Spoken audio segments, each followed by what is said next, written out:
April 28, 1945, 14:20 hours. A country road outside Lübeck, northern Germany. Oberhelferin Greta Hoffmann stood in the rain with 43 other women from the Luftwaffe Signals Corps, watching British tanks rumble past their position. Her hands shook, not from cold, though the April drizzle had soaked through her uniform, but from terror of what came next. Around her, some of the younger women were crying quietly. One girl, barely 18, kept repeating, "Bitte nicht, bitte nicht." Please no, as if prayer might somehow change what was about to happen. The propaganda had been explicit. Nazi officers, retreating ahead of the British advance, had told them exactly what to expect from capture: humiliation, abuse, degradation. The enemy soldiers were colonial brutes who would treat German women with the savagery their propaganda claimed was inherent to the British Empire. Some women had been given cyanide capsules. Several had already swallowed them rather than face capture. Greta had thrown hers away, unable to go through with suicide, but now wondered if that had been the wrong choice. A British sergeant approached, his rifle slung over his shoulder, his uniform sodden, but his bearing upright. He was perhaps 30, weathered, tired-looking. When he spoke, his German was heavily accented, but clear. "You are prisoners of war. You will be treated correctly. No one will harm you." Greta stared at him, unable to process the calm professionalism in his voice. This wasn't what she'd been promised. Where was the rage, the vengeance, the cruelty that Nazi officers had assured her would come from men whose cities Germany had bombed, whose soldiers Germany had killed? The sergeant gestured toward trucks idling nearby. "You will be transported to processing.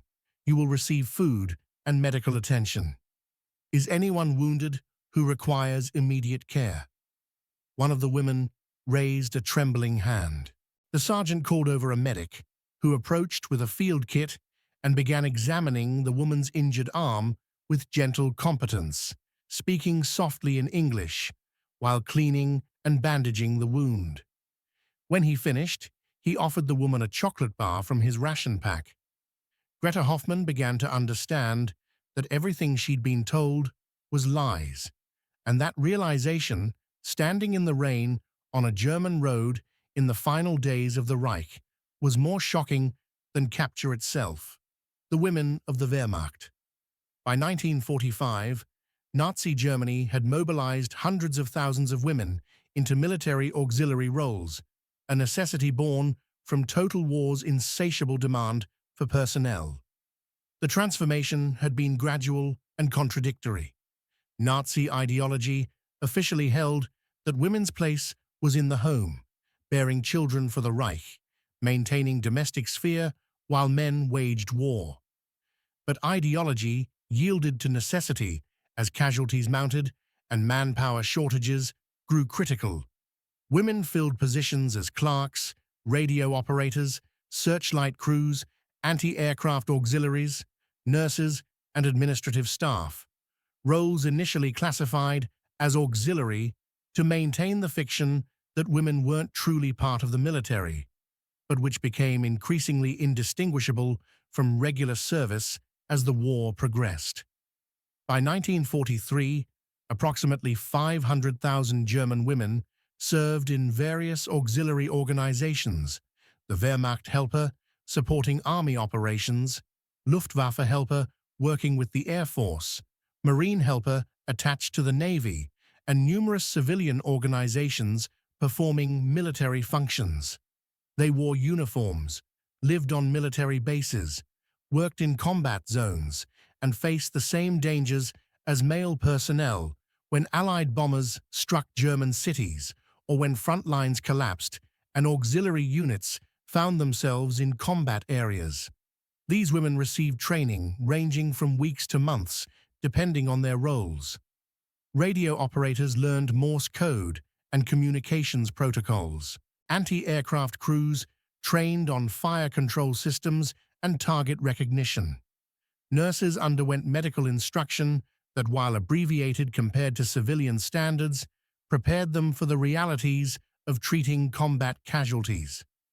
The training emphasized technical competence and discipline, creating a cadre of women who understood military organization and could function effectively in wartime conditions. When the Reich's final collapse came in spring 1945, tens of thousands of these women found themselves in impossible situations. Regular Wehrmacht units were disintegrating. Command structures had broken down. Retreat routes were cut off or blocked by refugees.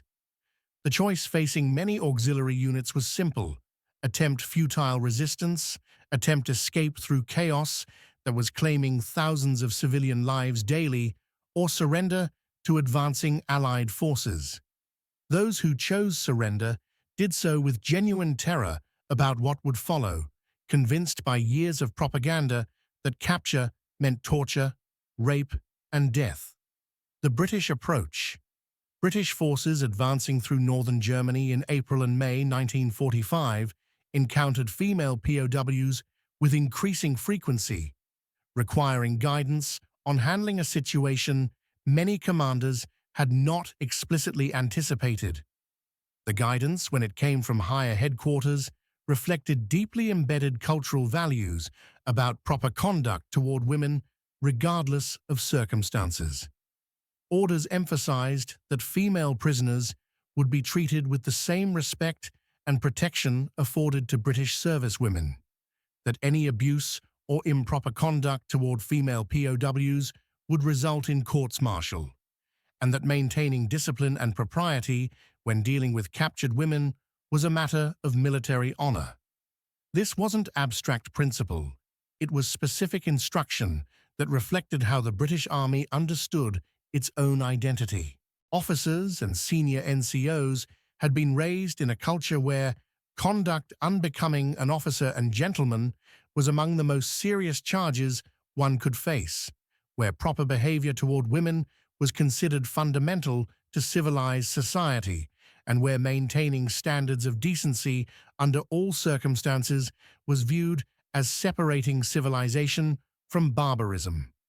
These values didn't evaporate when encountering enemy personnel. If anything, they intensified, becoming proof that British forces could maintain moral superiority even when dealing with those who'd served an explicitly evil regime. Medical officers treating female POWs followed the same protocols they would use for British servicewomen: thorough examination, appropriate treatment, maintenance of medical privacy, and documentation of any injuries or health issues requiring ongoing care. Female medical staff were assigned, when available, to address situations where male doctors might compromise prisoner dignity. The goal wasn't friendship or leniency, it was professional medical care delivered without regard to the patient's uniform or nationality. The shock of normalcy. The processing of female POWs followed protocols designed to establish order while minimizing trauma and demonstrating that captivity would be governed by rules rather than chaos. Greta Hoffmann's group arrived at a temporary holding facility, a requisitioned German barracks that British forces had converted to POW use, on the evening of April 28th. The women were separated from male prisoners, assigned to a secured compound with female guards when available, or male guards with strict orders about conduct when not. They underwent the standard processing: documentation of name, rank, unit, and date of capture, medical screening, confiscation of military equipment and documentation, and assignment to barracks. The barracks themselves were basic but weatherproof: wooden structures with bunks, stoves for heating, adequate sanitation facilities, nothing comfortable, but nothing deliberately punitive either. British supply personnel issued blankets, basic toiletries, and mess kits. When the women lined up for their first meal as prisoners, They received the same rations issued to British troops: tea, bread, tinned meat, vegetables. The quantity wasn't generous by peacetime standards, but it matched what guards were eating and exceeded what many of the women had been receiving in the chaotic final weeks of German military collapse. The psychological impact was immediate and profound. These women had spent days or weeks in retreat, often without adequate food, sometimes under fire, always in fear. They'd surrendered expecting immediate horror.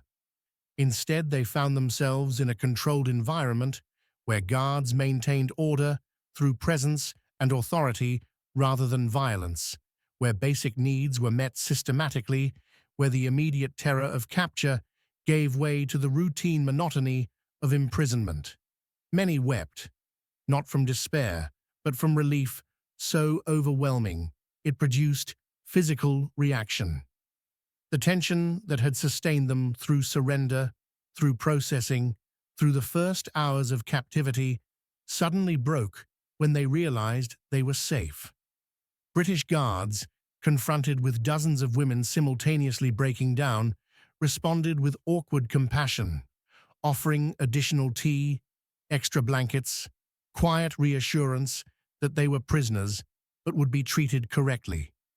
Some guards, veterans of years of combat, found themselves uncomfortable with the raw emotion, uncertain how to respond to tears after years of war's harsh certainties. Greta Hoffmann, sitting on her assigned bunk that first night, tried to process what had happened. She was alive. She was unharmed. She'd been given food and shelter. Guards had been professional and impersonal, not friendly, but not cruel either. Everything the Nazi propaganda had promised about British treatment of prisoners had been lies, which meant other things she'd been told might also be lies. That night, exhausted and confused, and still frightened, but no longer in immediate terror, she slept more soundly than she had in months. The routine of captivity. British policy toward POWs emphasized that prisoners would work but would not be abused, would be confined but not maltreated, and would remain under military discipline until repatriation became possible. Female prisoners, like their male counterparts, were assigned work details based on their skills and the labor needs of British forces. Women with nursing training worked in medical facilities, treating wounded Allied personnel and POWs alike. Those with administrative experience were assigned to clerical duties, processing the massive volume of paperwork that accompanied Germany's collapse and the administration of occupied territory. Others performed agricultural labor, kitchen work, laundry services, and general maintenance, unglamorous tasks, but necessary ones that kept camps functioning. The work was mandatory and supervised, but not deliberately punitive. Guards ensured that work parties maintained adequate pace and completed assigned tasks, but didn't drive prisoners to exhaustion or abuse them for inadequate performance. Work hours were regulated, typically 8 to 10 hours daily with rest periods, far less than many of the women had worked during Germany's final desperate months. Sundays were generally reserved for rest, maintenance of personal belongings, and religious services for those who wanted them. British chaplains, visiting POW compounds regularly, found themselves in the unusual position of providing spiritual support to enemy personnel. Many female POWs, raised in religious households, had maintained their faith despite Nazi pressure toward paganism or secular ideology. The chaplains conducted services in German when possible, offered private counsel to prisoners struggling with their situations, and generally tried to provide the same pastoral care they'd give to British personnel. This wasn't evangelism or propaganda.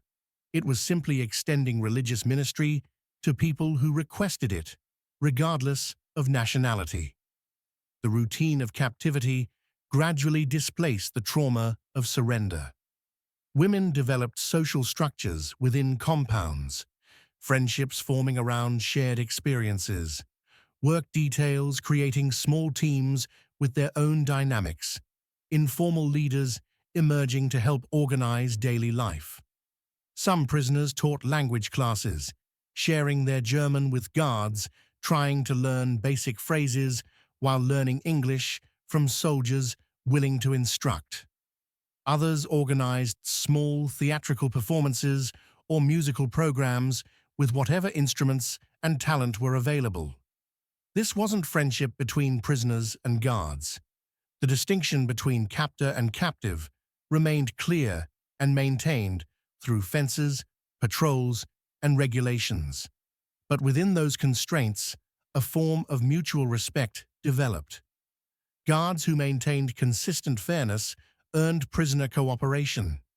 Prisoners who followed rules and worked competently earned guards' acknowledgement of their basic decency despite their service to Nazi Germany.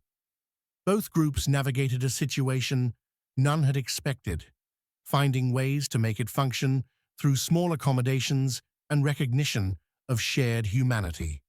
The question of worth. For women who'd spent years serving the Reich, often with genuine belief in Germany's cause, captivity forced confrontation with uncomfortable questions about what they'd supported and why. The propaganda had been pervasive and effective. Most women in auxiliary services had joined voluntarily, motivated by patriotism, desire to contribute to Germany's defense, or simple economic necessity as military service provided income and status. They'd been taught that Germany fought defensive war against hostile powers seeking to destroy German culture and people, that the Reich represented civilization against barbarism, that sacrifice for the fatherland was the highest form of duty. Captivity challenged these beliefs through direct contradiction. If Britain was barbaric, why did British soldiers treat prisoners with professional respect? If the Reich represented civilization, why had it collapsed into chaos while British forces maintained discipline and order? If Germany fought defensive war, why had the fighting occurred deep inside German territory after years of German occupation of other nations? These questions had no comfortable answers. Some prisoners clung to Nazi ideology, explaining British decent treatment as propaganda designed to soften prisoners for interrogation or as weakness inherent to democratic systems. Others began the painful process of recognizing they'd served evil, that their work had supported a regime that committed atrocities, that their patriotism had been exploited for horrific purposes. Many simply fell into confusion, unable to maintain old certainties, but not yet ready to embrace new understanding. British authorities made no systematic attempt to force ideological conversion. Interrogators asked military questions about unit dispositions and organization, but didn't conduct political education sessions. Guards maintained order, but didn't lecture prisoners about Nazi crimes. The policy was containment and processing, not re-education. British command recognized that most POWs would be repatriated relatively quickly once administrative arrangements were complete, making extensive ideological work impractical and unnecessary. But the environment itself conducted a form of education through contrast. Prisoners observed British military organization, efficient, professional, functioning according to regulations and procedures rather than fear and arbitrary authority. They saw British soldiers maintaining discipline through mutual respect and clear expectations rather than violence. They experienced a system that worked because people believed in it and followed its rules, not because they feared punishment for deviation. These observations, accumulated over weeks and months of captivity, taught lessons about functional society that no lecture could convey. The human details. The small gestures mattered more than grand policies in making captivity bearable, and sometimes creating moments of genuine human connection across the divide between victor and vanquished. A guard named Corporal James Mitchell, assigned to supervise a work detail of female POWs at a military bakery, took time to learn the names of women under his watch.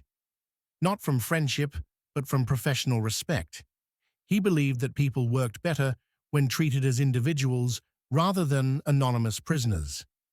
He learned basic German phrases, enough to give instructions clearly and understand responses. When one of the German women, a former teacher named Elizabeth, struggled with bakery work she'd never done before, Mitchell demonstrated techniques patiently, without mockery or criticism. When she succeeded in producing acceptable bread, he acknowledged it with a simple "good work" in German, gut gemacht, that made her smile despite herself. These small interactions accumulated. A guard sharing cigarettes with prisoners during break periods, a medic treating a prisoner's infected wound with the same care he'd give to British personnel, an administrative officer ensuring that prisoners' letters home were processed promptly so families in Germany would know their daughters and wives and sisters were alive and safe. None of these actions violated regulations or compromised security. They were simply human decency expressed within the constraints of the captor-prisoner relationship. Some prisoners reciprocated with their own small gestures. German nurses, working in Allied medical facilities, applied their professional skills with competence that British doctors acknowledged.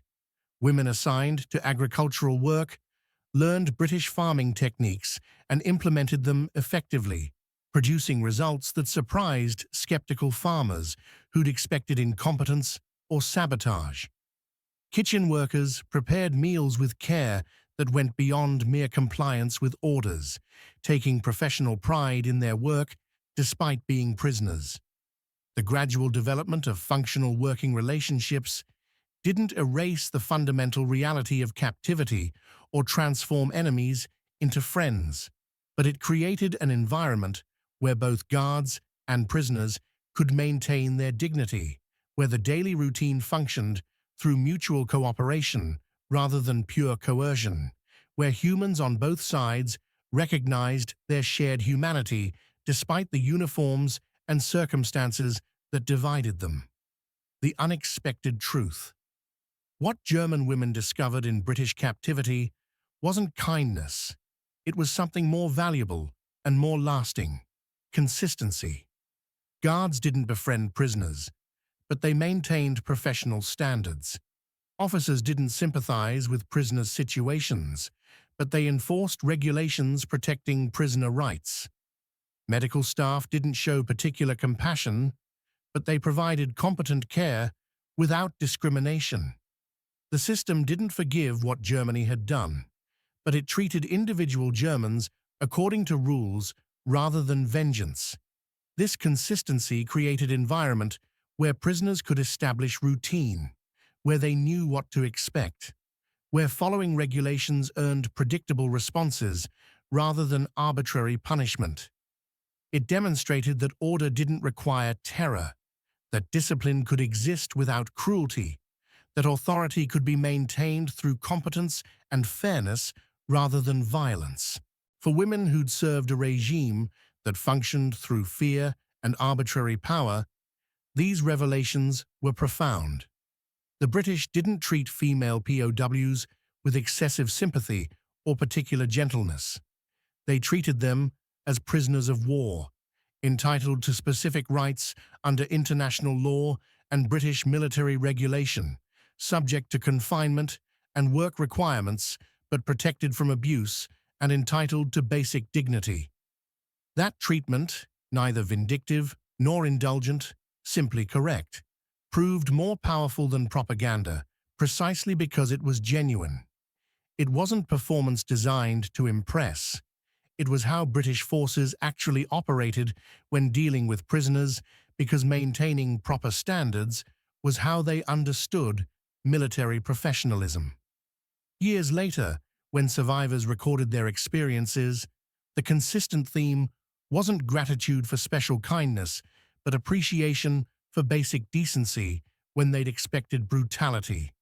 They'd surrendered in terror, prepared for horrors their propaganda had described. Instead, they found British soldiers who were professional, often tired, sometimes irritable, but fundamentally decent. Men who maintained standards because those standards defined who they were, not because they particularly cared about German prisoners, but because abandoning standards would mean abandoning their own identity as British soldiers. That was the unexpected truth German female POWs discovered. The enemy wasn't particularly kind or sympathetic. The enemy was simply civilized, maintaining civilization's standards even toward those who'd served a regime that had abandoned such standards entirely. And that civilization, expressed through thousands of small acts of proper conduct over months of captivity, taught lessons about functional society that no other experience could provide. The British didn't set out to educate German prisoners about democracy or civilization. They simply maintained their standards while processing and containing enemy personnel awaiting repatriation. But maintaining those standards under pressure, treating prisoners correctly even when vengeance would have been understandable, demonstrating that strength included restraint, that became education more powerful than any formal instruction could achieve.